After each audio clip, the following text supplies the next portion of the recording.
72 लोगों के साथ एक विमान ने कल उड़ान भरी थी।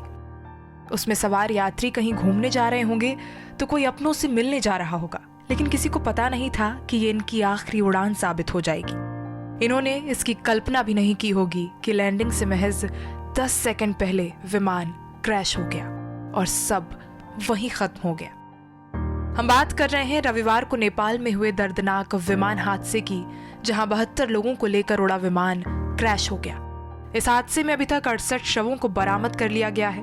हादसे के पीछे एक ऐसी कहानी है जो हमें और भावुक कर देती है। को पायलट अंजू खतीवड़ा। अंजू खतीवड़ा अगर विमान की सकुशल लैंडिंग करा लेती तो आज वो कैप्टन होती। कैप्टन बनने के लिए वो सीनियर पायलट और प्रशिक्षक कमल केसी के साथ उड़ान भर रही थी। पायलट बनने के लिए कम से कम 100 घंटों का फ्लाइंग अनुभव चाहिए होता है। को पायलट अंजू ने इससे पहले भी नेपाल के लगभग सभी एयरपोर्ट्स पर सफलतापूर्वक लैंडिंग कराई थी।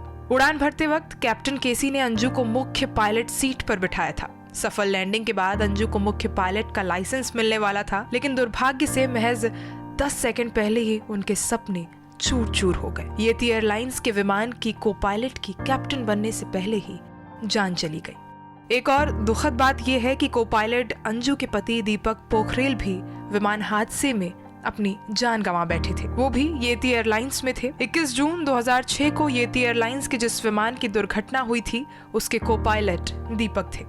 इस हादसे पर देश के पीएम नरेंद्र मोदी ने भी दुख व्यक्त किया है। पीएम मोदी ने ट्वीट कर लिखा है, नेपाल में दुखद हवाई दुर्घटना से बहुत दुख हुआ, जिसमें भारतीय नागरिकों सहित कई लोगों की जान चली गई। दुख की इस घड़ी में मेरे विचार और प्रार्थनाएं शोक संतप्त परिवारों के साथ है। वहीं विदेश मंत्री एस जयशंकर भी घटना पर दुख जताया है और पीड़ितों के प्रति संवेदना व्यक्त की है।